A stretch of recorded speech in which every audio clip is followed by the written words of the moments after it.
All right, we'll just get started here in a second. And here we are. All right, what's going on, everybody? It's your boy JR coming to you live from Las Vegas, Nevada. As always, it is a pleasure to talk to you on this beautiful Wednesday. I will have Brandon joining me on the Instagram live at All Sports Talk Podcast. That way, if you guys want to join Brandon there, he will be over there. I will be here on the Jack's Wild Sports Show YouTube page. So we're very excited to bring you Week 6. Um, our week 6 predictions. But before that, I did want to get into something that we didn't talk about Monday that I think we should have, and but I think it's better that we talk about it today since it is our prediction. I want to talk about a little bit. Actually, here he is, Brandon, on Instagram Live. If you are there, you will see Brandon up and ready to go. So there he is. Look at that little confetti. Look at the confetti. It's beautiful. Yeah, you know it, man. You know it. But no, I did want to talk about this before everything. And about Monday, I did about the legendary football player that we did lose in Dick before kickoff. So it was he didn't get to see the Rams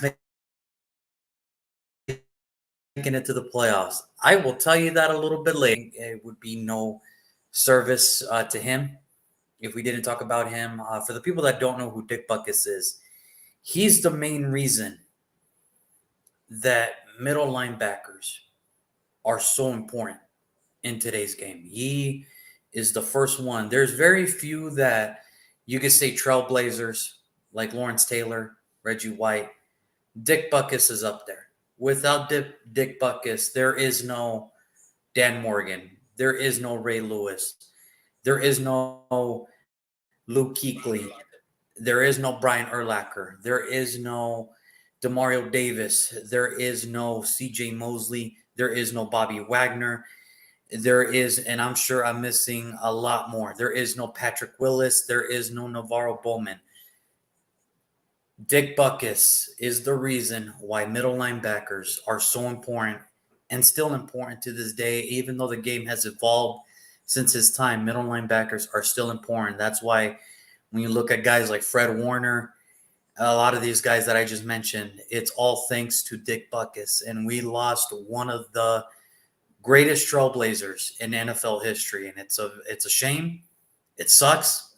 But, at least we can appreciate the fact. I mean, I'm not old enough to see him play. But when you hear stories and when you see the film and his Canton speech and everything, you can tell that as much as he was feared on the field, he was very well respected off the field. So to the Butkus family, we apologize, and our condolences to us. But, Dick Butkus, may you rest in peace. And thank you for everything you've done for professional football. Brandon, any words before you like to? Yeah, we grew up on Dick Butkus being in commercials. Dick Butkus being in commercials. Yep, yeah. In movies and shit. So no, he was just one of those. He was that dude, man. He was that dude, Yeah, Junior Seau, another middle linebacker that we lost. Well, Junior Seau, we lost way too early, and that was such an unfortunate. That was an unfortunate deal, but and that's the thing. Every middle linebacker we just named, it wouldn't be because of Dick Butkus and the importance that he did on the field. So, Brandon, do you have any words before we move on? I mean, if it wasn't, like you said, it wasn't for him, the middle linebacker position, the linebacker position probably wouldn't be as important. I mean, he became pretty much the linebacker that everybody has modeled their linebackers after. I mean, what he did as a linebacker for Chicago Bears is one thing, but his legacy has superseded just football. Like I said, commercials, all the other things. So, yeah, I mean, it sucks that he's not here no more. But 81 years old, I think, when he passed. 80 years old, straight 80. Yeah. So 80 years, you got a chance to see. You got a chance to see the Bears win a ring at some point in your life. So yes, maybe not now, but he got. He got to see the 85 Bears win it, which was good. I mean, he was gone by that point, but I'm sure he was very happy that he was, he got to see him, I mean, their defense is pretty much orchestrated around him. I mean, the way he played, Mike Singleton was literally a big buckets for that defense. So, yeah. Yeah, and that's the thing. He's just one of those guys where has there been other better middle linebackers than him? Probably. That's up for debate. But he's the first one to be like, he's that first one. Like, he's the reason why he made this position important. Just like how Lawrence Taylor made left tackles important. Like, when you can make your statement in the NFL like that, and you can leave a page like that, yeah, that's all you need to know about him. So, Dick, we love you, man. I just hope that, in a way, he just passed peacefully and everything, and hopefully there was nothing, because I didn't hear anything. I just heard that he passed, but I didn't hear any reports of what happened to him. I just hope that he just passed away peacefully in his sleep, and, everything getting, hopefully he was thinking about the game, and hopefully, he's back up there playing football again and everything like that, catching up with his old buddies. He passes away, and his bands go out there and look like a fantasy football team. So, hey. Yeah, I mean, that's what it is. That's what it was. I mean, that was just, yeah, it died in his sleep. And that's what I wanted to know, because that's all I needed to know is, because I didn't know. I mean, I know he passed, but I just didn't know how. And I just hope that it was as peaceful as it can be. And to hear that, now, thank you, Sox, for, letting us know that he died in his sleep. Hopefully it was just peaceful, and that's what I want to hear. So that, to Dick, we love you, man. And, we'll see you on the other side, Dick. Thank you so much for everything you've done. But a tribute to him, we have week 6 up to schedule, and we got some very, very interesting games this week. Now, I know the primetime games don't sound intriguing to most of you, but we got to do it. We got to do it. So we're going to start it off with that Thursday Night Football matchup that I know Brandon has been so ready for.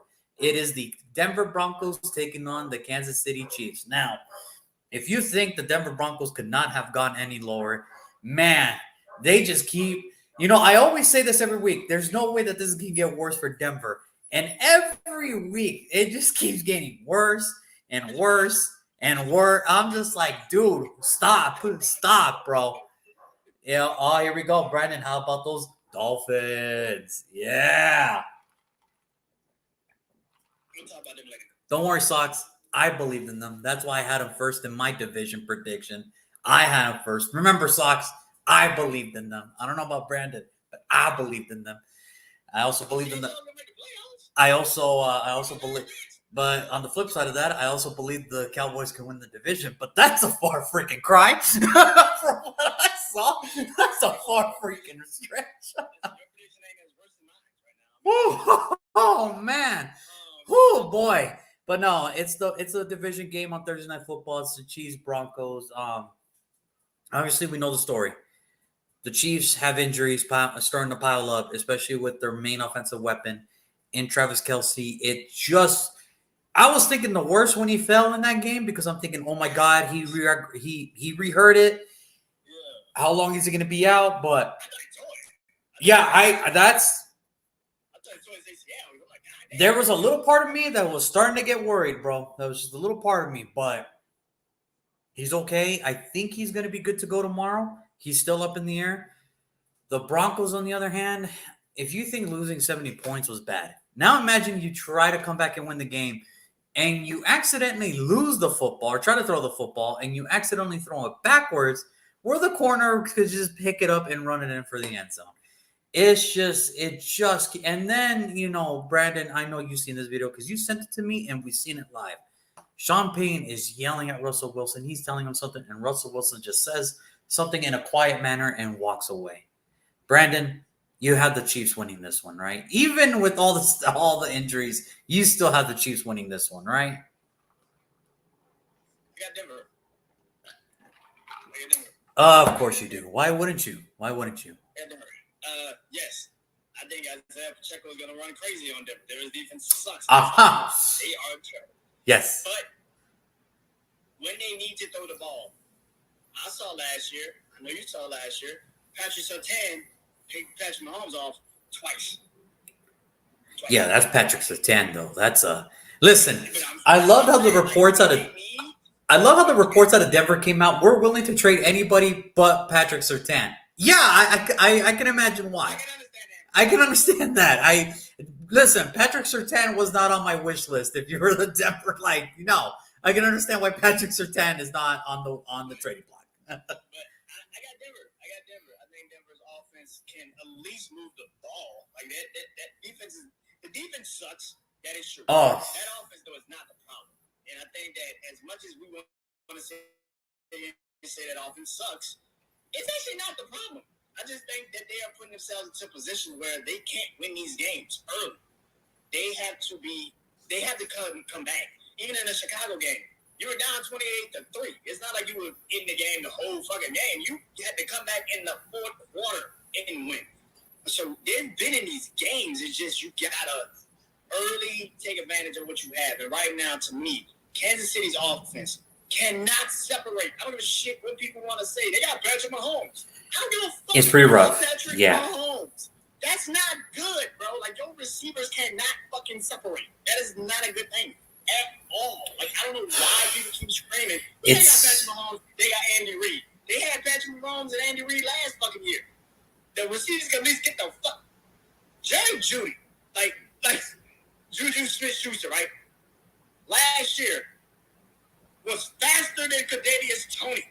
What the fuck is going on? Yeah, what is going on?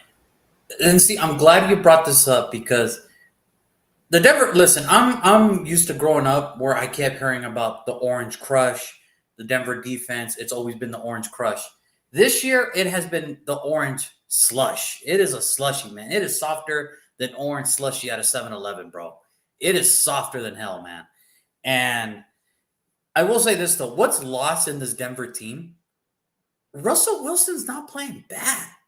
He's not. Like, if you look at the numbers, the only thing is he does untimely turnovers that makes his great stats, like his good stats, just like not. Who cares, right?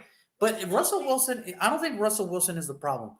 I think the problem is there's no love loss. Russell Wilson is doing everything he can to play great for Sean Payton because he's trying to win Sean Payton's approval. But Sean Payton is shutting down everything that Russell Wilson is doing to the man. Everything. I mean, Sean Payton has no time for Russell Wilson. He has publicly threw him under the bus, publicly shamed him, publicly, literally everything to destroy this man's will. And all this man is doing is putting up great numbers to contain an offense because his defense can't do anything. And I get it. For Kansas City, there is a little bit of struggle because when you see these receivers play, my God, it is like how. I really don't think people understand. Patrick Mahomes' most passing games, his passing targets have been literally tight ends and running backs. You don't really throw it to his receivers. Yeah, he's not. And again, that comes from no separation from Sky Moore and everybody else. That comes from no separation. But here's the thing. Travis Kelce doesn't play tomorrow, which if I was Kansas City, I would sit him. Why the hell would you play him against Denver? That makes no sense. Because here's the thing. Because the thing is, they want to win the AFC West. But for me, here's the thing. They're going to get it. They're going to get the AFC West. The issue is they want to put it in their belief like we are still the best team in the AFC. I'm be honest with you. You're not getting out of the wild card round if you're like right now. I do not think they're getting out of this wild card. I'm looking at this defense. I'm looking at this. I'm looking at everything. The only thing that's saving them right now, honestly, they have an amazing kicker and they have a good special teams unit because they can at least shorten the field for this bulimic offense that they have. Really? But I don't think they can hang on. How long can you hang on? And I know, Brad, I should have listened to you. I know. But it's only going to get tougher for Kansas City before it gets easier. And that's the hard part. Listen, Kansas City is the luckiest goddamn team. For a Super Bowl winning team, you have 5 of the easiest fucking games I've ever seen. I can't even say 5, 4. 4 of the easiest fucking games I've ever seen. You won the 4 games that you were supposed to win. I don't know if you win tomorrow. this is like really actually your first divisional game that you were playing. And we all know divisional games Thursday night. It could go any. It's crazy. It is so crazy. So I get it, but everybody keeps talking about this defense is good at Kansas City. Who? What are you talking about? I saw Zach Wilson torch me. What the fuck are you talking about? I know Chris Jones is good. I know Chris Jones is good. I know Trent McDuffie's good. I can't say the rest about the 9. I'm like, what the fuck are you? They like Kansas City's defense is good and young, and I'm like, the fuck are y'all looking at? What are you watching that I'm not watching? I'm trying to catch it. I'm like, what are you watching that I'm not? Like, no, I believe Chris Jones is good. Oh, I believe Chris Jones. I believe Trent McDuffie is good. That's it. Curtis, maybe one of their linebackers is good. But I can't even say that. I can't even say that. I hear people say that, and I'm like, if Denver's offense, and here's the thing, if Denver's offense could get a run game and they can control the line of scrimmage with Kansas City's secondary is screwed in this game. I think that's the problem. I don't. Javonte Williams' injury is going to be a bigger factor than this. It's going to be, and this is why I have Kansas City, because I truly believe tomorrow is going to be an Isaiah Pacheco type of night. Tomorrow's going to be an Isaiah Pacheco type of night, even with Travis Kelce there. Isaiah Pacheco is probably going to have one of the best games, I truly believe, because it's just one of those things where you're hearing reports about the Denver team tearing down. You're hearing about the reports of You're already hearing reports about people wanting to trade for a Jerry Jeudy. Frank Clark just got there, folks. And they're already putting him on the trading block, folks. Like, it's a complete teardown. And I don't know how to tell Denver fans this. This is probably going to be the best thing, because you can probably, if Russell Wilson keeps playing at a high level, there will be a team that will take up his contract, and then you could just bring in your rookie quarterback. That's your best bet for this season. It's not to win games. It's just let Russell win, or let Russell do his thing. Let him do his thing. Continue to improve his stats. But as far as, do I believe in you guys winning tomorrow? I do not. I do not. And I have Kansas City. Yeah, I got Denver. I just feel like Denver's offense the receivers can't separate. I do believe Isaiah Pacheco is going to have a great game. But I do also believe that you can't win the game with Isaiah Pacheco. You're going to have to eventually throw the ball, and that's where the eventually, yeah. And that's going to be the tricky part. I think that'll be the tricky part. Unless we want to sit and pretty much shit on Denver, they can still get to the quarterback. they can still get to the quarterback. So I got Denver. I think they can win. It'll be interesting, because I think a lot of people are expecting Kansas City to blow them out. I don't really expect that. I really expect this to be kind of really tight until one unit just completely falls apart. And that's either going to be the offensive line for Kansas City, or that's going to be the secondary for Denver. I don't trust Kansas City's offensive line. No. Somebody's going to drop the ball, and that's where I think the game's going to alter. We do have a comment here. Do you guys take your expertise to FanDuel? I do not do that, but I know Brandon is into DraftKings, you said? No, FanDuel or DraftKings? I got FanDuel. That's the man you're going to want to talk to. That's the man. Me personally, nah. I won like $9.60 last week. I was like, I'm very happy about this. Like, this is good. This is good. This is okay. This is a great day. Ma? This is how I know I win. Because when Brees Hall broke off that 75-yard touchdown. Oh, damn. Good day. This is a really good Damn.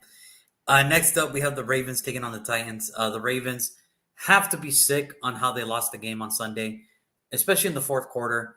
Drop passes, red zone interceptions, and a defense giving up the touchdown at the end. The Titans, well, they're the Titans. They should just be sick overall. They just be sick with themselves overall. They don't need wins or losses. They're just sick of themselves. So it is a London game.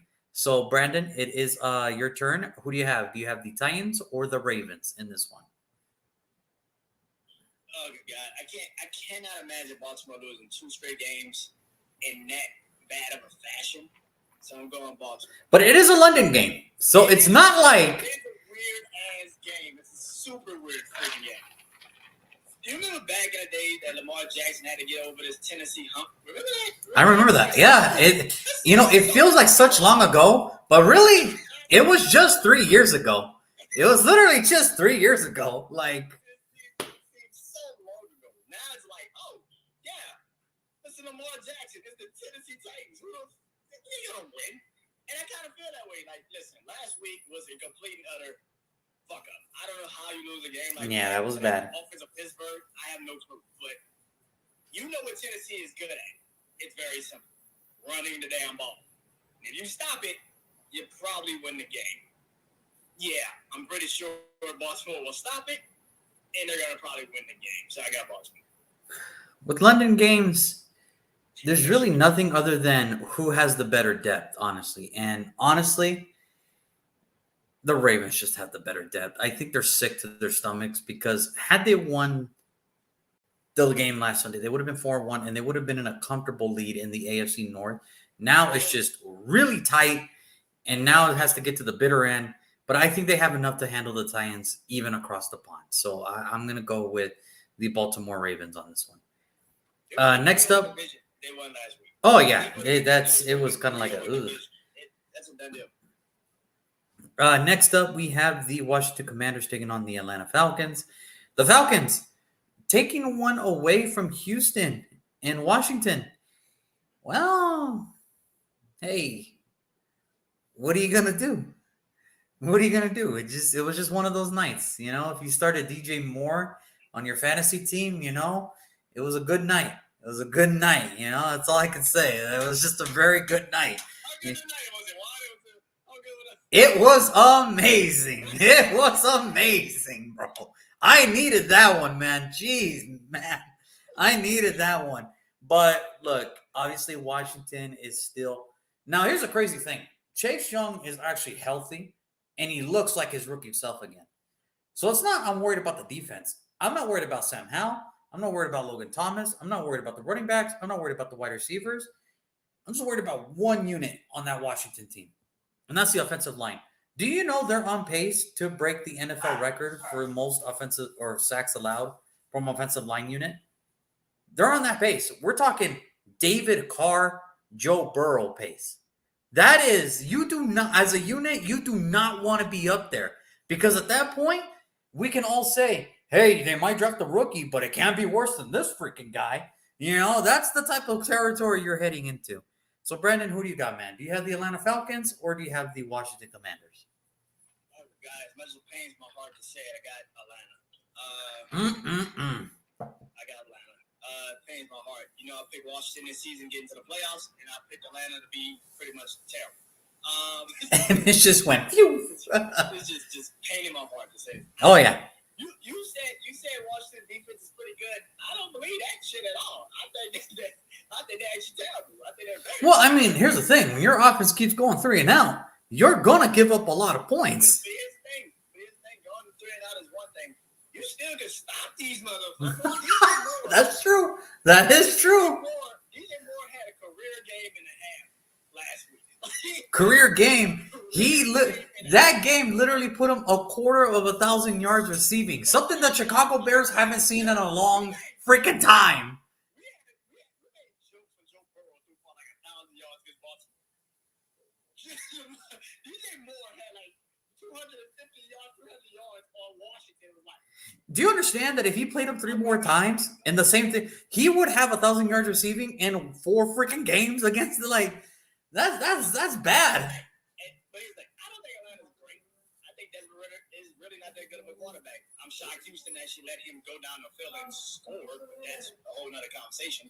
But yeah, I don't think Desmond Ridder is a great quarterback. You have one game and you did great.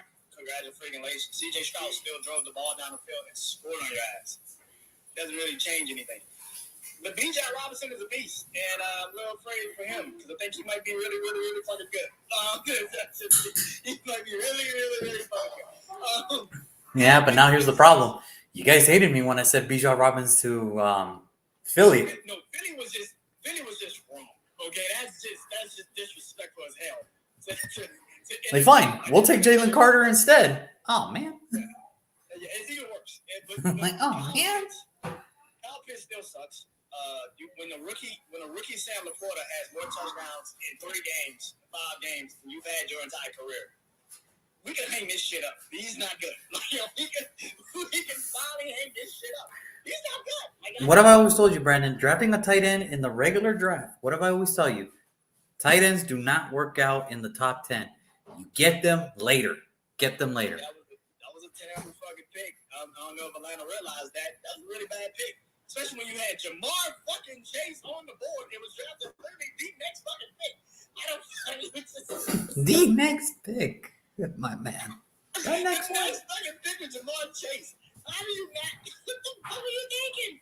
I still want to slap the shit out there like a GM. Don't get me started, bro. Do not get me started on this Atlanta GM. Do not get me started, bro. To the day he dies, I will never let it go. I will never let it go, man. But don't get me started. Yeah, I got Atlanta. They're at home. I think they beat Washington. I'm actually going to go with Washington on this one. I really am. Yeah, I'm actually going to go with Washington on this one. Listen, everything you said is correct. Here's the problem, though. The offense is so Bijan Robinson-centric that I think if Washington can stop that, as terrible as that offensive line is, what does Atlanta have defensively that can really get through this? Yeah, I'm good. And that's the reason I'm going with Washington on this one, because I just think that Sam Howell is the better quarterback than Desmond Ridder. Bijan Robinson is obviously better than the 2 running backs that Washington has. But I'm not going to sit up here and say that, Logan Thomas is not better than Kyle Pitts. That's a damn lie. You're not going to tell me to sit up here that Terry McLaurin is better than Drake London. That's a damn lie. All right, that is a damn lie. All right. Drake London did one catch in the game, and it was to extend the drive, and he was celebrating like he just to prove that he was the best wide receiver. Like, bro, you did 1 possession catch. I'm very proud of you. But can you do that the whole game? And he almost dropped the motherfucker, too.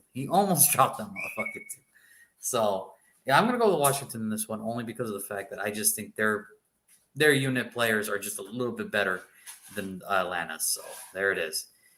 Oh, this game. Next up, we have the Minnesota Vikings taking on the Chicago Bears. As you probably heard, Minnesota has put Justin Jefferson on IR, so he'll be missing extended time. And with all these rumors of is Kirk Cousins going to waive his no-trade clause, possibly getting traded at the trade deadline, how much time do you think really Justin Jefferson has with this franchise? Like, honestly, they haven't paid him. There's no way that him and CeeDee Lamb should be waiting for their bag. Like, the fact that Justin Jefferson is waiting with CeeDee Lamb, it shouldn't even be close. It shouldn't even be a discussion. Justin Jefferson should be paid already. He should have been paid after his second year. That's all I'm saying. But he's going to be out. So, Brandon, you have Chicago, I'm assuming? Of course. Yeah, there you go. What the hell? Yes, of course. Listen, Kirk Cousins has no Justin Jefferson, which means they have no shot in hell. They have no shot in hell. Listen, I do think Brian Flores is getting better, which people don't want to admit. But, that's a whole other conversation. But Justin Fields now got a rhythm, and DJ Moore is right. So, yeah, I got Chicago. Yeah, there's nothing to be about it, too. I think Justin Fields went to the offensive coordinator and said, take the rest of the year off. I'm going to just be calling my own plays. Because if you notice the last 2 games, he has been playing very well. And this is the Justin Fields that I was expecting from the jump off. Now, better late than never. But if he continues like this, Chicago is going to be a formidable threat because the defense of Chicago will get it together eventually. They will connect eventually. But if Justin Fields keeps playing like that, then Chicago will be in every freaking game. That's all I'm saying. But I got Chicago over Minnesota too. I think Minnesota just offensively, the running game is not there. No Justin Jefferson equals no shot. And I know they have TJ Hawkinson, but they just keep turning the ball over, man. And that's not a good sign. So you're talking Kirk Cousins being Kirk Cousins.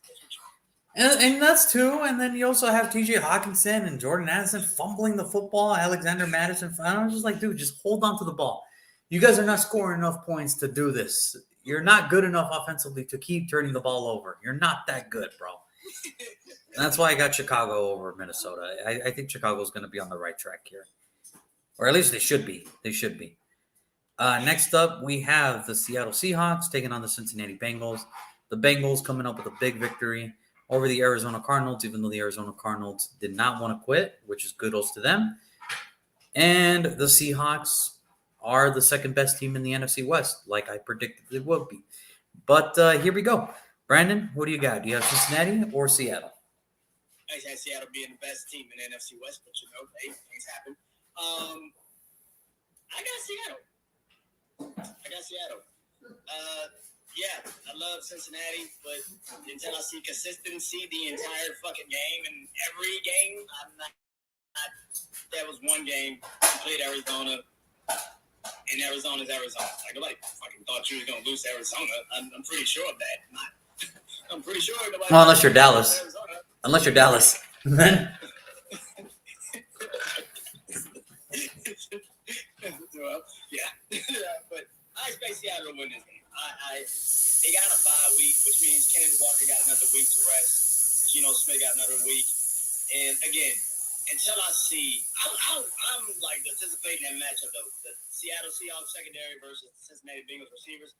If T. Higgins is healthy, that's gonna be a goddamn match. But for the most part, yeah, I got Seattle. I think Seattle's just a better team than Cincinnati. Yeah, I got Seattle too. And I think the reason I have Seattle, and nobody really wants to talk about this, Seattle's defense is actually really good. Like everybody's talking about the 49ers defense and everybody's talking about Dallas's defense. And, we talked about Cleveland's defense when nobody else wanted to. There's a defense out there that nobody's really talking about, and they deserve their flowers just as much as anybody else. It's the Seattle Seahawks defense. Right now, they're number 8 overall in defensive. In defensive categories, they're number 8 overall. They're getting to the quarterback, they're stopping the run, and they're turning the ball over at an alarming rate. I mean, it is crazy to see how fast these guys are playing. And that could be, too, that Bobby Wagner's back, and obviously, that comes with experience and everything. But, it's just kudos to them. Again, like we said in our, when we did our recap for the draft, when we did Seattle, when you look at their offseason acquisitions, they went all in and they knew, listen, if we're going to do this, we have to have a better defense. We don't have to be the 49ers. We don't have to be Dallas, but we just have to be good enough to match up with these guys. And they probably got one of the best rookie defenders in the damn draft in Devin Witherspoon. Well, that was before Christian Gonzalez went out. Before Christian Gonzalez went out, I thought Christian Gonzalez was the better corner. But now Devin Witherspoon is just that dude. And listen, people were talking smack and like, man, he looks like he's only going to be a run stuffer and not a press corner and not a corner. He's going to be more of a run support. He'll be, and people were already doubting him in the beginning because of his college. Look at him now. Tape don't lie, folks. Tape don't lie. And I feel scared. Listen, like you just said, that defense can get to the quarterback. Joe Burrow better be on his fucking high horse as much as he can run Sunday. Yeah, that's a scary matchup. And I got Seattle winning. And like I said, I think nobody wants to give the praises, but I will. And that's the type of show we are. We do give praises where it's due. Seattle's defense is probably going to show out, and I think they're going to show. I think this is the type of game that Seattle's defense has to show out, so that way they could be put on notice across the NFL. So let's see if Seattle can do that. Next game, we have the 49ers taking on the Cleveland Browns. 49ers dominated Sunday Night Football. They beat the Cowboys. Oh, and did they beat them? Oh, they beat them good. They got them good. The Cleveland Browns, well, at least one guy caught the case of the Kawhi Leonard bug, the load management bug. The staff says he's ready to go. The team says he's ready to go, but he said nah. Said nah. And you know what? If my contract was fully guaranteed too, and I was going to get paid no matter what, I would say not to. So you tell me he load managed in the NFL game. That's what you're trying to tell me. He goes, nah. It's not. Nah. And then he'd probably see the 49ers defense this week. He goes, nah, not going to happen. Not going to happen. So, Brandon, you have the 49ers in this one? Because I do. I got Cleveland. Oh, my God. I got Cleveland. Do not give me this, they came off such a huge win that, they're going to come, they're going to, fall back a little bit. not that stupid to have Myles Garrett on Trent Williams.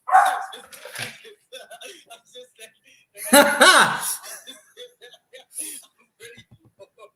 they're not that fucking stupid. Woo-hoo, yeah. Yeah. Yeah. Yeah. It's not much I disrespect Dan. It's not much I question Dan Quinn. But, that's that one time where I was like, dummy. Yeah. Yeah. like what? Like Michael Parsons was on Trent Williams, and why? Why would you do that? Why would you do that? I just don't think Cleveland's that fucking stupid. I just don't see that happening. I don't see it happening.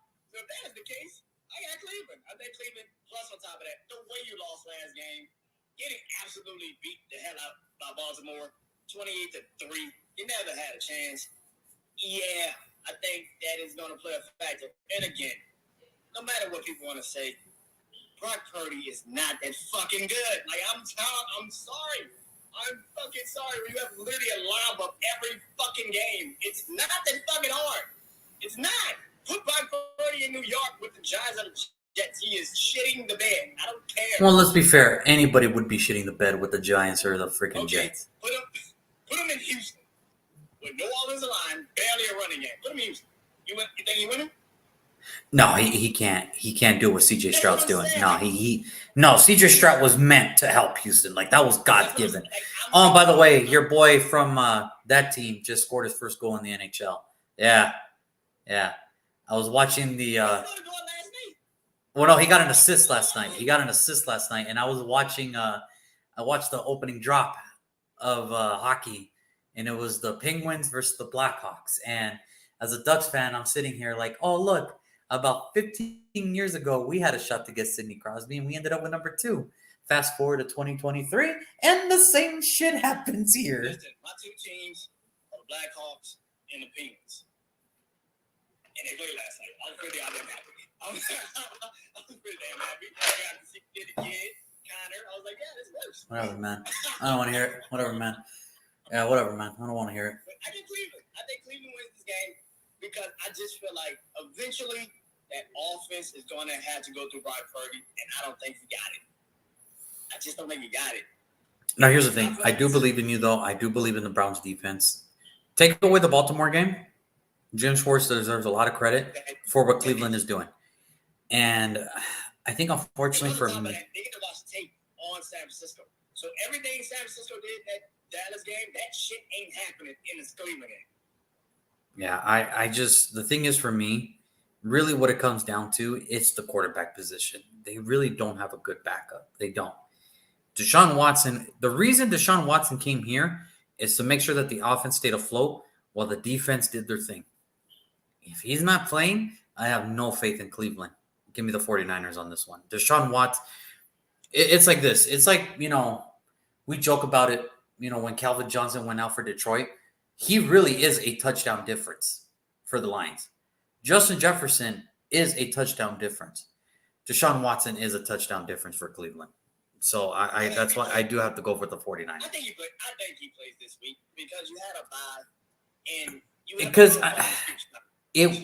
but the thing is, he has to look at this and go, I don't know. With Deshaun Watson, I'm going to go as in he's not playing. PJ Walker took the snaps today.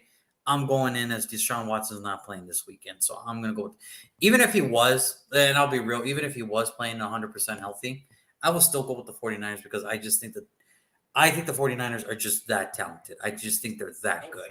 Oh, God, no faith. I can't do it. I can't do it. Now, speaking of no faith, here we go. We have the New Orleans Saints taking on the Houston Texans. Now, kudos to the Saints for putting the Patriots in shame. Winning 34-0. That is great. And then we have the Houston Texans who, well, they blew it. That's all I can say is they blew it. The Houston Texans blew it. So, Brandon, first off, do you think you're going to end the CJ Stroud streak? Because that is an impressive streak that young man has. 186 passes, no turnovers. That's a very That's a pretty good streak. Like that's a very impressive. Because I think he's number one already, right? Like that's it, right? He's the man. Yeah, he's the man. That's so. What do you think? You guys are going to cause a turnover? I think we can, and I think we will, but I still don't think we win. And you know, a lot of people are going to say, "What do you mean? The Saints are the Saints?" And I'm like, "But Brendan, tell them what you keep telling me all the time. What type of quarterback is C.J. Stroud? He's a different quarterback.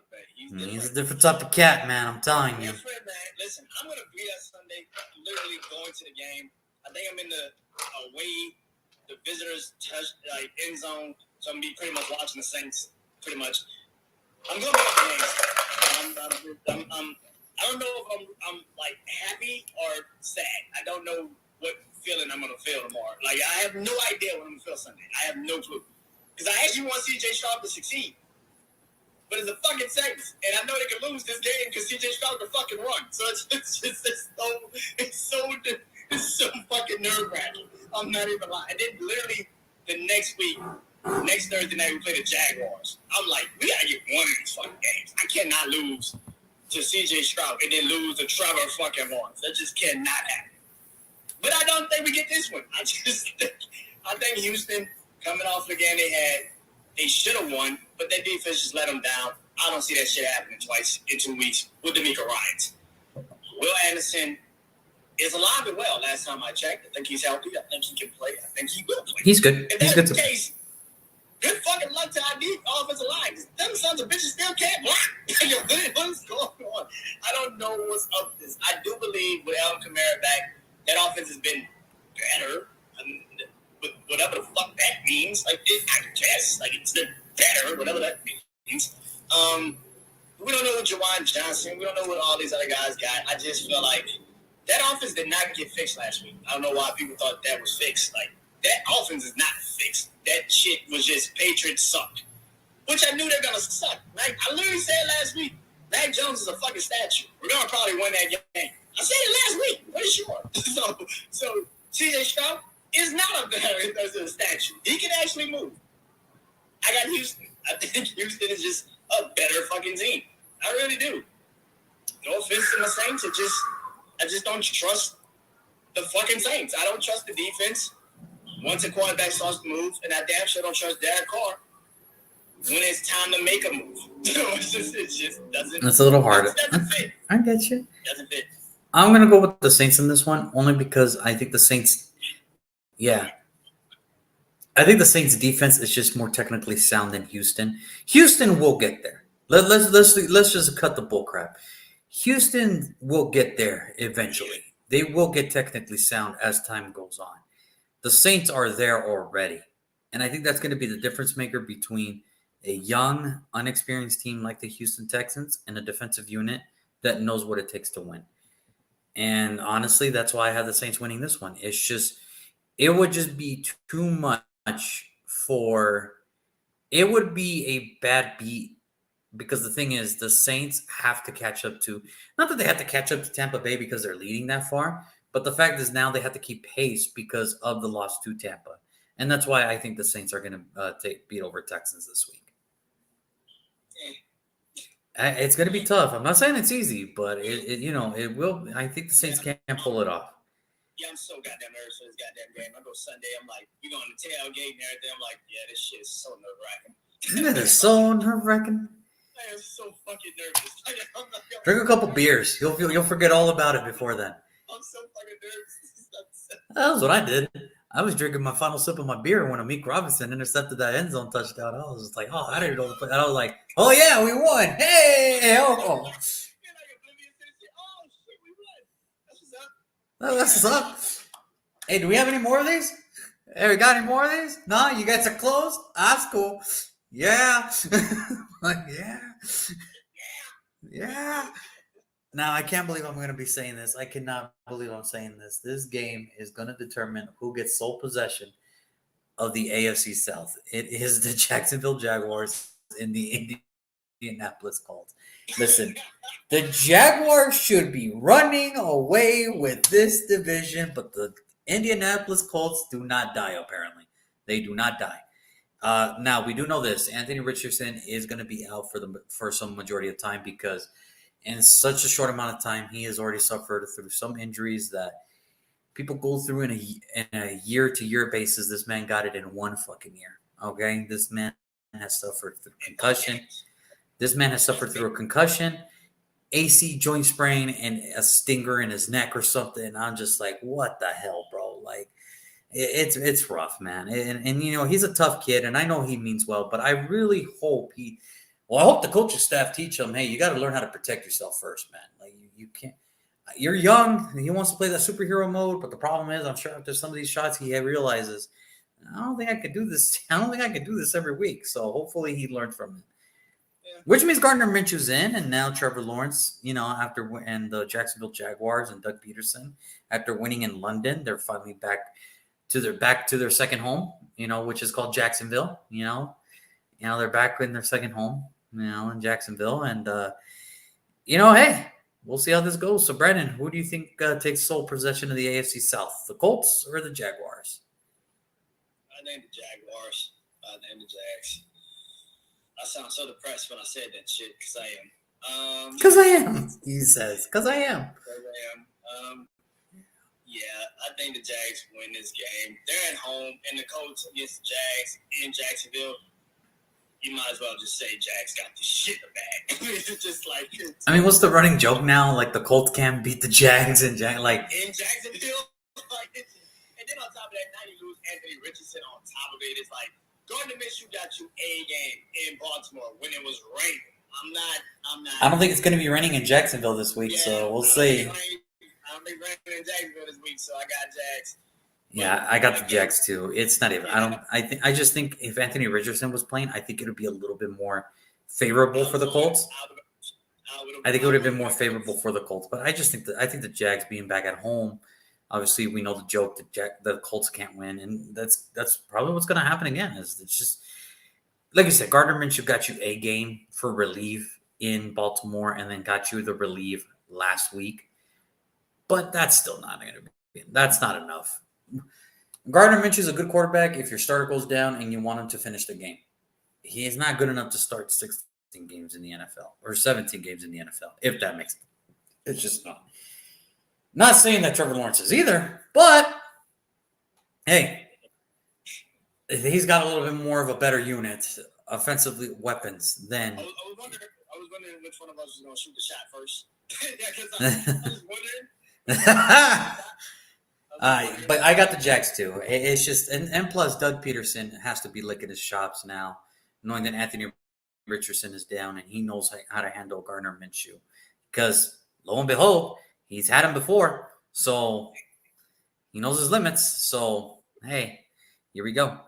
Next up, we have so we got the Dolphins and the Panthers next up. So the Panthers, the good news. We gotta go through this. Can we just go to what we know? We already picked the damn game. We know. The good news for the Panthers is, as of right now, they hold the number one pick. The bad news, it belongs to the Chicago Bears. So yeah.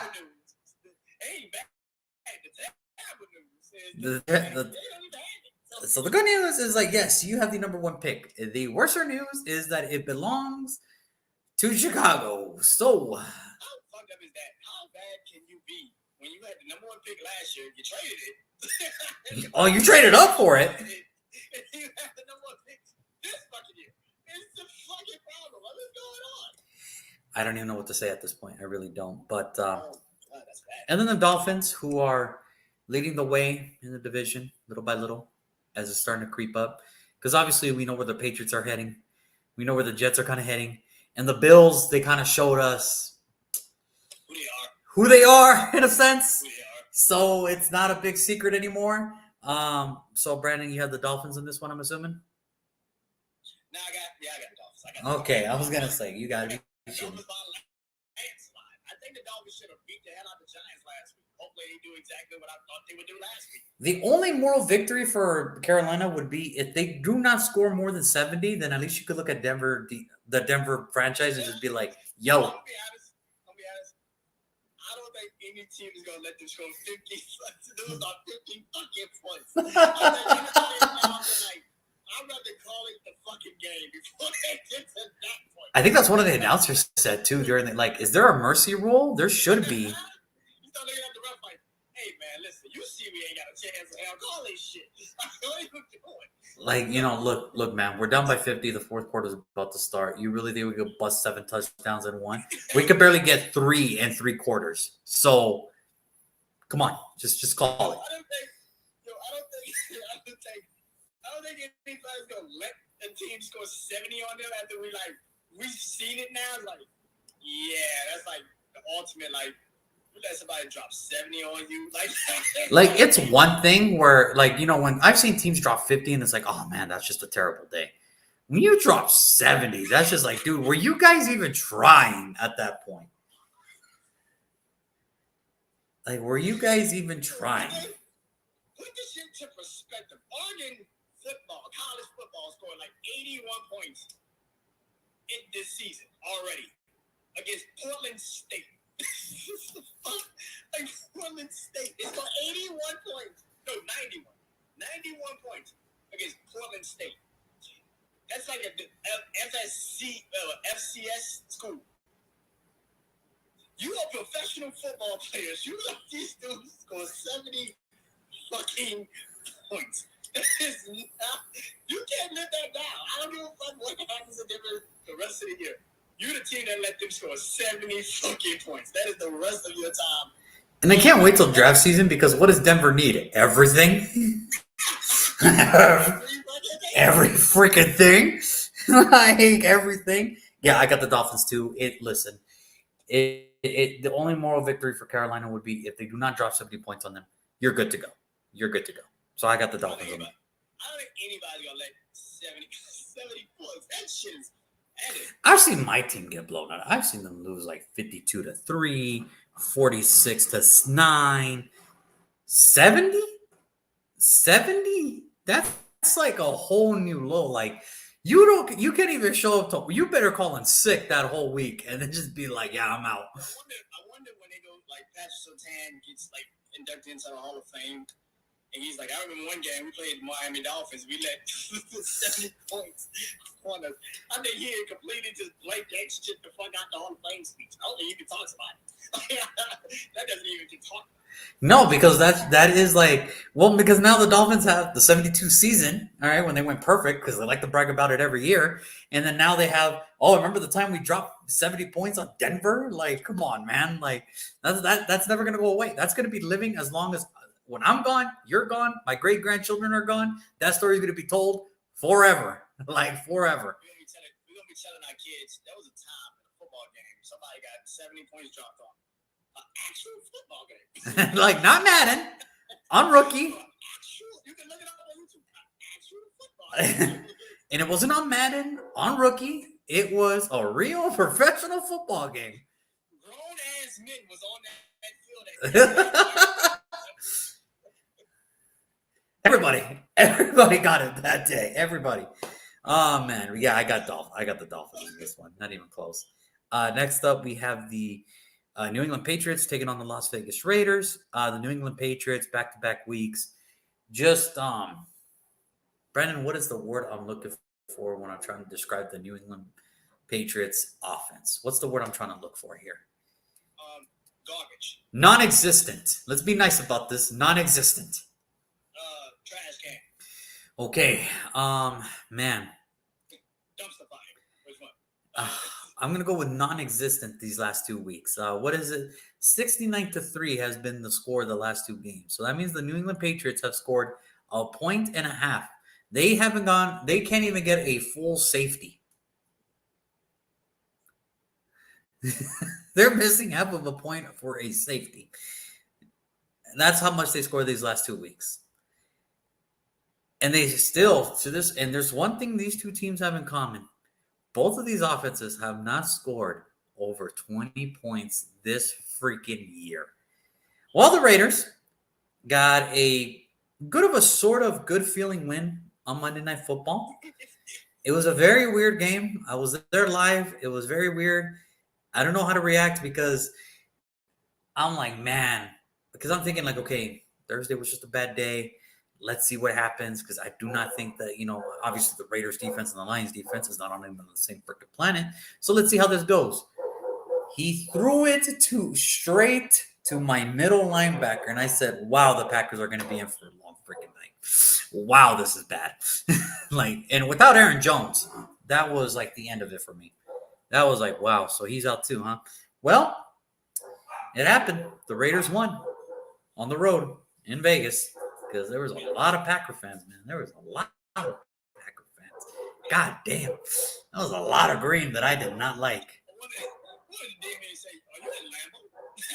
Yeah, I felt like I was in an upgraded Lambo. And it was pretty funny because, before we get to, I was on the torch side and everything. And, I was at the standing up section where there's like a portable, it's like a wireless charger. And, you could drink your beer there. And you keep it cold because they have the little tube where there's ice inside the thing. You put your beer in there and it stays cold. And the guy from Wisconsin was like, we don't have anything like this in Lambeau. Our ice cup holders is when it snows. We just put our beer in the freaking snow. And I'm just like, wow, welcome to the 21st century, my man. Like, welcome to the updated Lambeau. Like, yeah, welcome to today's football experience, okay?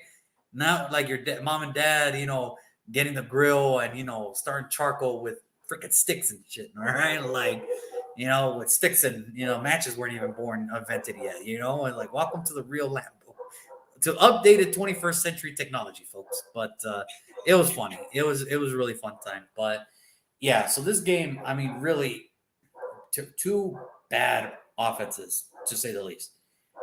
But two defenses that, surprisingly, relatively well.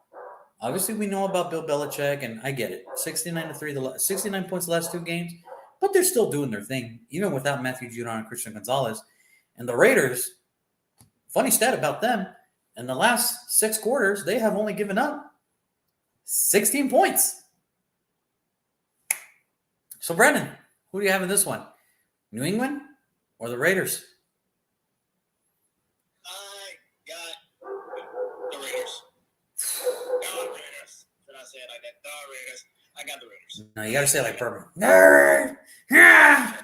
He sounds like he's choking on a cigarette. Hey, come on, man. I got the Raiders. You guys have more weapons. It's as simple as that.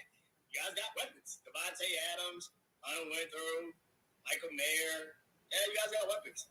In the New England Patriots. Don't forget about Jacoby Myers. He's a big factor that I said from the get-go when I did my first episode of the Silver and Bro Show. He's going to be the biggest factor for our offense. Now, is it showing up on the scoreboard? No. But when you look at his stats, he is doing his thing, man. He's doing amazing. Yeah, but I got the Raiders winning this game. Also, New England's offensive line can't block no damn body. Like, that's a terrible offensive line. And I'm pretty sure I saw Max Crosby pretty much like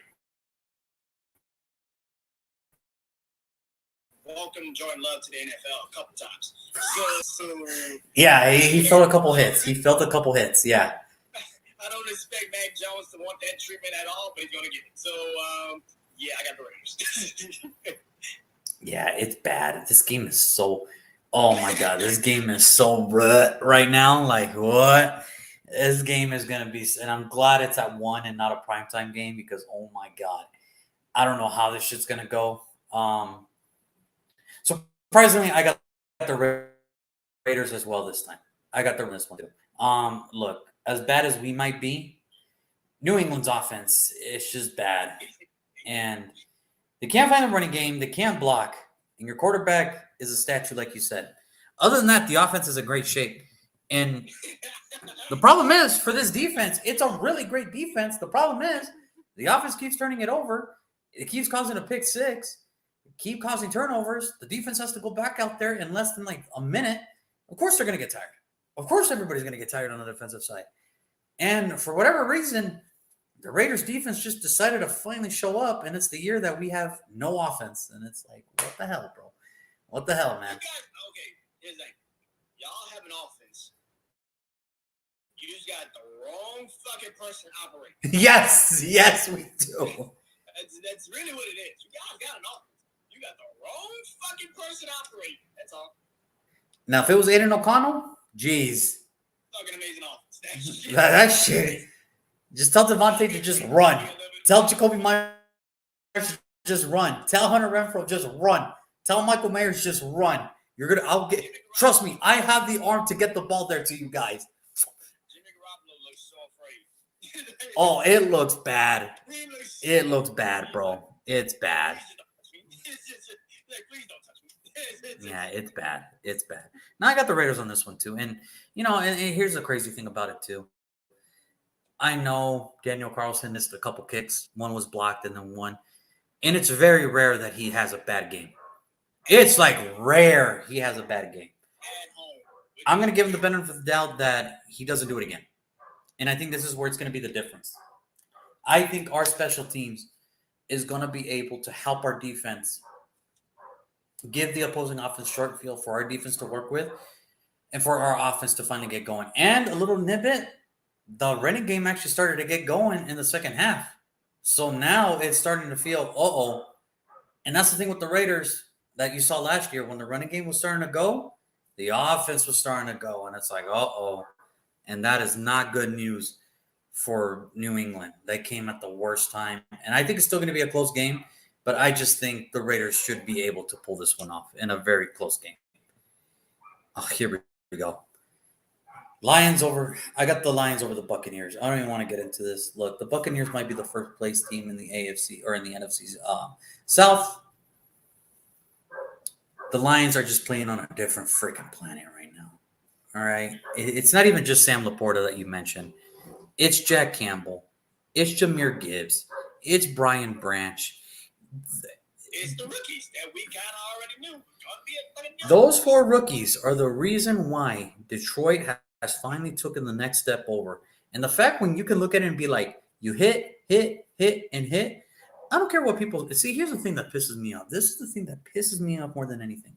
People that media, especially, that say, why would you waste a draft pick on a running back? When it's Jahmyr freaking Gibbs and he plays behind an offensive line, and he doesn't have to play as much because David Montgomery gets the yardage and Jahmyr Gibbs has to just be the cleanup crew, that's when you know you have a good team. And I am so scared to play them in a couple weeks on Monday Night Football because I am not ready for that shit. I'm not ready. All right? That's a couple weeks from now. We'll see. Don't get mad, Junior. Be happy. I'm good. But in a couple weeks, I might not be good because we have to play that same Detroit Lions team who's really good. And look, the Buccaneers, listen, as much as everybody wants to say, Baker Mayfield looks good and he's doing his thing. Yeah, okay. We're going to see how good he looks against. Did you not see Aiden Hutchinson do a one-handed interception last Sunday? Yeah. Jacksonville. Yeah. Good job, Jacksonville. That could have been your guy. But whatever. Combine numbers rule all, I guess. I don't know. But no. And in all seriousness, the Detroit Lions defense, and obviously they did lose one of their Emmanuel Mosley, their starting corner for the rest of the year, so that's kind of a big blow. But here's the thing. Brian Branch is going to come in. He's going to take over that spot real quick. He's going to be fine. Sam Laporta is going to be Sam Laporta. Jahmyr Gibbs and Jack Campbell are going to be Jack Campbell. Alex Anzalone is going to be Alex Anzalone. Everybody on that defense, Isaiah Buggs, everybody, Charles Harris, they're going to be fine. And the crazy thing about it is, I don't think the Detroit Lions offense has even hit their full potential yet. That's the sad part. You know what's crazy is that people keep, like, today, I think our first take was like, who do you believe more in the Super Bowl, Dallas or Detroit? Who do you think win the Super Bowl, Dallas or Detroit? Detroit.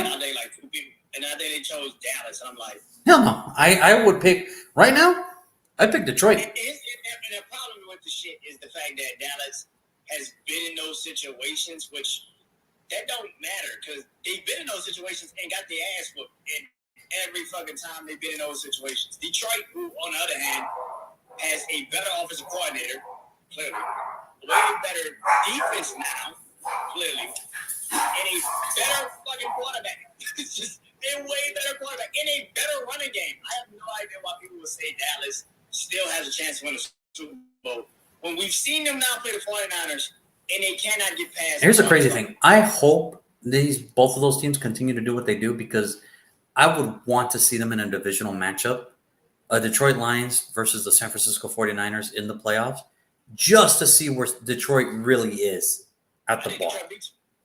That would be a hell of an upset, I'll tell you what. Listen, I got Detroit too.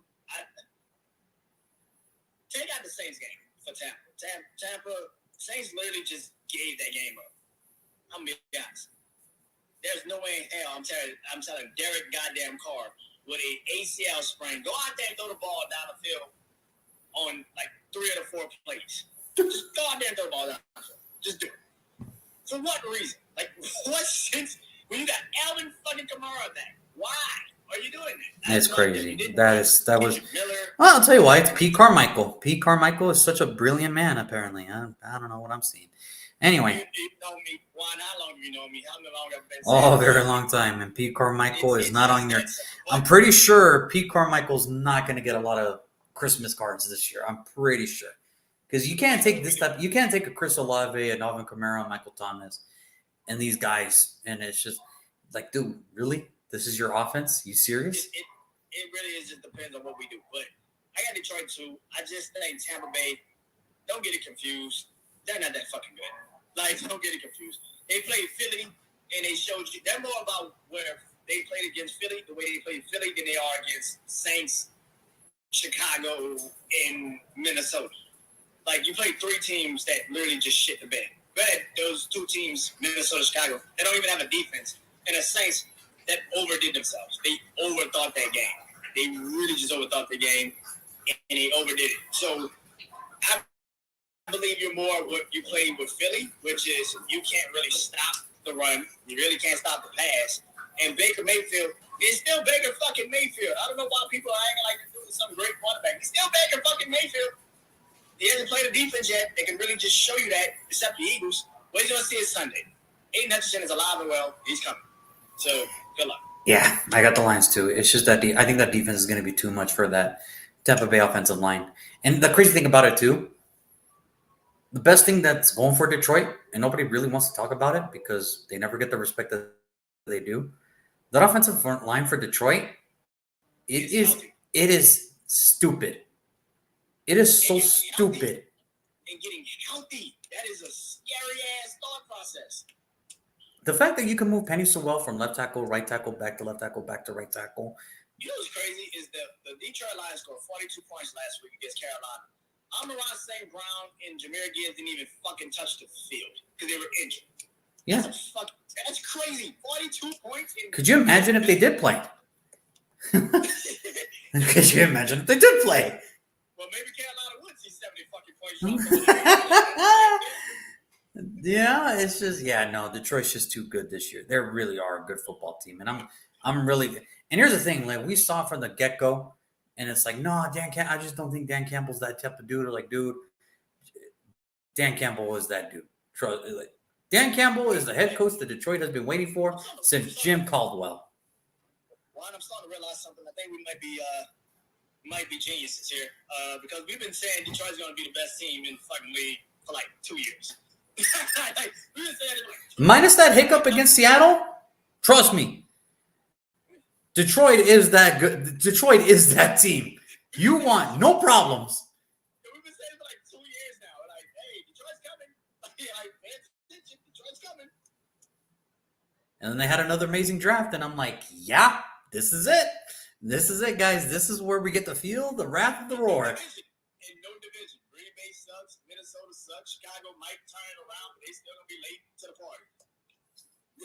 Detroit is running away with it, and it's not even funny anymore. Like, it's embarrassing, dude. It's just embarrassing. Here we go. Next up, we have the Rams and the Cardinals. Now, for the people that read my article a while back ago, I had these 2 teams literally picking 1 and 2. It literally looks like that is not going to happen anymore because Arizona won't say die, and the Rams are actually better than we thought. I still don't believe in Colin Cowherd saying that the Rams are going to get 10, 11 wins. That shit's not going to happen. But they're exceeding my expectation of going from number 2 all the way to number 7. So kudos to them. Kudos to them. But you're still going to be in the top 10. Both of these teams are still going to be top 10 picks. They're just not going to be where I thought they were going to be. So, Brandon, Do you have the Rams or do you have the Cardinals? Well, I remember telling you something way back when we did say both of these teams are going to be 1 and 2. Didn't we say that? Mm-hmm. And I said the Rams going to be 1. You know why they're going to be 1? Because one of these games, they're going to let the Cardinals beat them. Well, go off them on Sunday because I think the Cardinals are going to beat them Sunday. I knew it. I knew this. I knew when I made this selection, I'm like, Brandon's going to bring this shit up. I know he is. Yep, here we go. Here's the Arizona Cardinals' second win. Of course, it would be against the Rams. Of course. Going to get that win. It's going to be in LA, and it's going to be beautiful. It is going to be lovely. This is a game where I think a lot of people will say the Rams are way better than we thought, and the Rams are going to beat them because they got Cooper Kupp back, and they got the rookie there, and they're going to do great things. They're going to do amazing. Matthew Stafford can't get protected. That's a scary fucking feeling. It's a scary sight, bro. I saw 2 plays on the same drive. Aside Reddick was like, "Hi, Matthew. How you doing?" Just like, "How you doing today?" It's just like, I don't He just heard the motherfucker breathing on him, and he got rid of the football, man. Like, he heard the man grunt off the line of scrimmage, and he threw the football away. Like, dude, it's bad. I said this at the beginning. Yes, James Conner's out. That sucks. Terrible. Wow, that sucks. I still got the Cardinals. I don't do shit. I just think the Cardinals are actually better than the Rams. I've said this numerous times, and it's not changing. I think the Cardinals are better than the Rams. I said that when we started this, and I think Sunday we'll see it. And then the Cardinals win. This was a really hard game for me to pick, to be honest with you, because I knew you were going to bring it up. But you know what? I'm going to go with instincts here. I'm going to go with the home team. I'm going to go with the Los Angeles Rams. Look, Cooper Kupp is back. They traded away Van Jefferson, and for good reasons, too, because he was never going to work out in Los Angeles. Maybe he can work out in Atlanta. But Puka Nacua is just as solid. All right. Yeah, he's gonna work out. Yeah, he's so going to work out in Atlanta. Try to give the kid hope, all right? He's the weapon they've been dying for. Yeah. Yeah. Oh, man, that's going to be on. And the Rams are just an all, it's just what it is. But, I just think, I really believe, and here's the thing. It's not also the fact that James Connors is out. Joshua Dobbs, he's a warrior, man. He's tough. The problem is he hasn't had to face a defensive lineman like an Aaron Donald. And I think...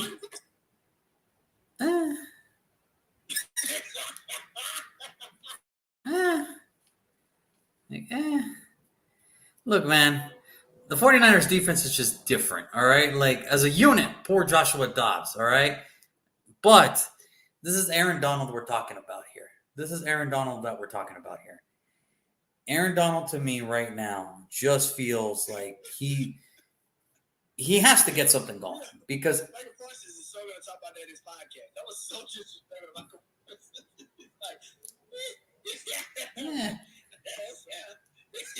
What are you going to do? I mean, that's all I heard from Cowboy fans was like, well, at least my guy's better than your guy.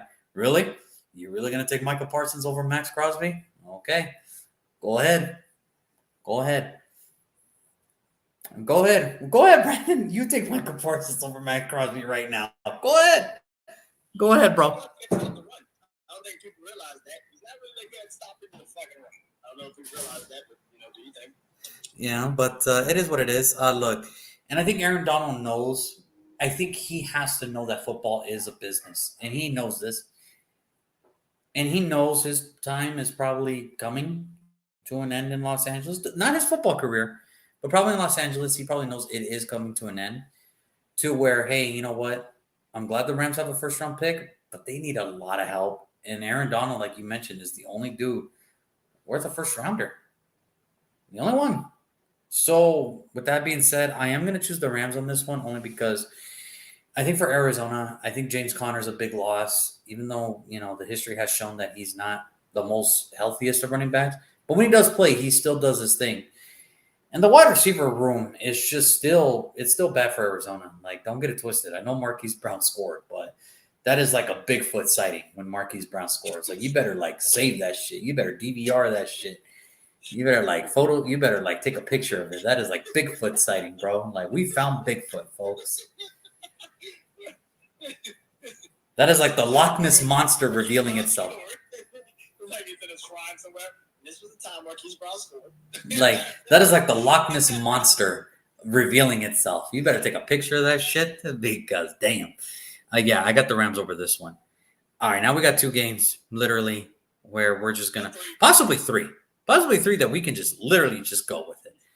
So the Eagles take the Jets. And last I heard, Nakobe Dean is coming back, which means the defense is only going to about to get better. You got the Eagles, right? Of course I got the Eagles. Why the hell did I take the Jets? Listen, I love what the Jets are doing. They're doing their thing, and they've been playing great these last 2 weeks. They've been playing great.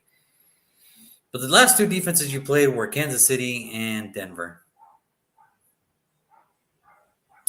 This is the Philadelphia Eagles, folks. And I don't know if you noticed, but their first-round pick, Jalen Carter, is causing havoc. Yeah. So there's that. Next up, we have the Bills taking on the Giants, or the Giants taking on the Bills. The Giants possibly will be out.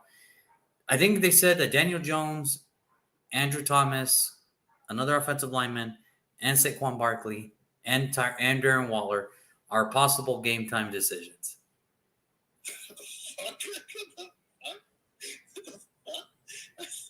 You might as well just say, hey, we got no chance of hell in this game. They're game time decisions, so we're going to see. And then you got the Bills, who are pissed that they lost in London, are back. And last time they got embarrassed on national television, they came back the following week and whooped that team's ass. So Bills, you got the Bills. We're good to go. Damn sure I have the Giants. I think that, listen, Daniel Jones, Giants, that's... You could have played Saquon. This shit would have just never happened. I'm just saying, like, we're just saying, man. All this shit. You could have skipped all of this and just played Saquon. Why the fuck did you play a guy, Daniel Jones? $40 million. $40 more million than he was actually worth. He's worth like $10 in a food stamp card. What the fuck are you doing? By the way, I wish I had the video of Brian Dable just throwing the tablet. Like just, he looks so fed up. He was done with it. He was just like, you're not even listening to me. Like, yeah, that's it. Here's the thing. Buffalo needs to win this game. If you lose this game to the Giants, Stephon Diggs is going to be like, Trey. Now. And here's the thing. We can't even say he's being selfish. We can't even say he's being selfish or anything like that because he's doing his thing. He's doing shit. Yes. So we can't even say he's being selfish at this point. It's not like, because, when receivers ask for a trade, it's because they're not getting the ball or their stats aren't good. No, he's doing his thing. And he's just like, you know what? I'm tired of your ass. Get me the hell out of here. Get me the hell out of here. I'm out. You lose to the Giants, you might as well tell Stephon Diggs, like, listen, bro, it's been a good time having you here because we're going to straight you. There's no way in hell we're keeping you. Oh, my God. That's terrible. That's so terrible. And then lastly, we have the Cowboys going to Los Angeles to take on the Los Angeles Chargers, who had a bye week last week. And the Cowboys had a bye week too, even though they played. But their bye week was just on the football field. So, Brandon, do you expect the Chargers to come out swinging, or do you expect the Cowboys to bounce back from this? This is literally the worst question I've ever heard because this is literally like, which head coach do you expect to cause the game? Which head coach do you expect? Who's going to mess it up the most? You have one guy who's trying to prove he can still call an offense in today's NFL, and then you have another guy who is purposely trying to get fired. And, it's comical. It's comical, man. Oh, God. I got Dallas. You don't get your ass whooped like that. You cannot get your ass whooped back-to-back, really. You cannot go back-to-back weeks and lose. Especially the way they lost. Like, you can't do that. Remember, You can't. they already lost to Arizona. Yeah. They got embarrassed on Sunday Night Football. Now, if there was ever such a Dallas thing to do, it would be to lose on Monday Night Football. It would be such a Dallas thing to be like, yes. And on top of that, lose a Monday night game when you're virtually at home. Because let's be real, the Chargers have no fan base. So that's going to be literally Dallas Stadium. So you lose at home. bro, what the fuck are you doing? Like that dog. God damn. Listen, I think Dallas. I think Justin Herbert is a way better quarterback than Dak. I just think That defense, bro. That defense, that's it. It's the same That thing. defense, bro. It's the same thing. Both defenses. How the hell are you going to let a rookie quarterback, when you're up 21, come back and tie the game? Like, how? Oh, Brandon Staley, ladies and gentlemen, Brandon Staley. But, yeah, I got Dallas on this one, too. I just think that there's no way you get embarrassed on Sunday Night Football and then come back on Monday night and lose. Because if you lose again, first of all, if you lose again, not only because the Eagles are going to win, they're going to move to 6-0. They're going to move to 6-0. You will now be sitting at 3-3.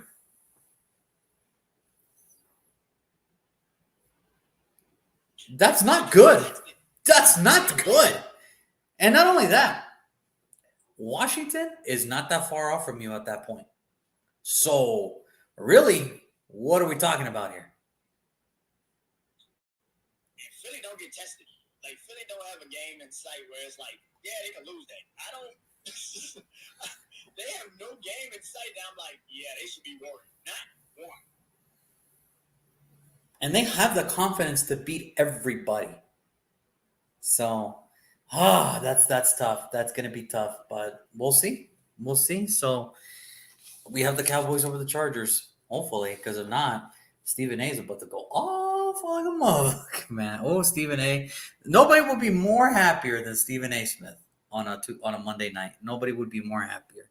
So, we'll see. We'll see how this goes, but that's going to do it for us, folks. We are done. That is our predictions for today. So, as always, Brandon, it is awesome to talk to you, my man. It's always a pleasure to talk to you. For everybody that commented and came in, thank you guys so much for the beautiful comments and everything. Now, if you're a fan of the Packers or a fan of the Steelers, this video is not for you. Go away. Go away. Talk to you guys next week. Just go. Shoot. Go. What are you guys still doing here? Go away. It's over. We'll talk to you guys in week 7. But everybody else, have fun this weekend, man. Please be safe, Brandon. Have fun at the game, man. Yeah. Just be careful. Just, listen, man, it's just a game. Don't throw the beer at the players. It's okay. It's okay. It's okay. We shall see how this goes. All right. I can't bail you all the way out of here from Vegas, bro. I can't. It's too long of a Cash App. Western Union doesn't travel that fast anymore, bro. Western Union does not travel that fast. But no, have fun. Everybody have fun this weekend. Until then, we will see you guys on. Well, that's something we have to figure out. We will let you guys know because of new schedules and everything. We will let you guys know. But until then, everybody, take care of yourself. Peace. Peace.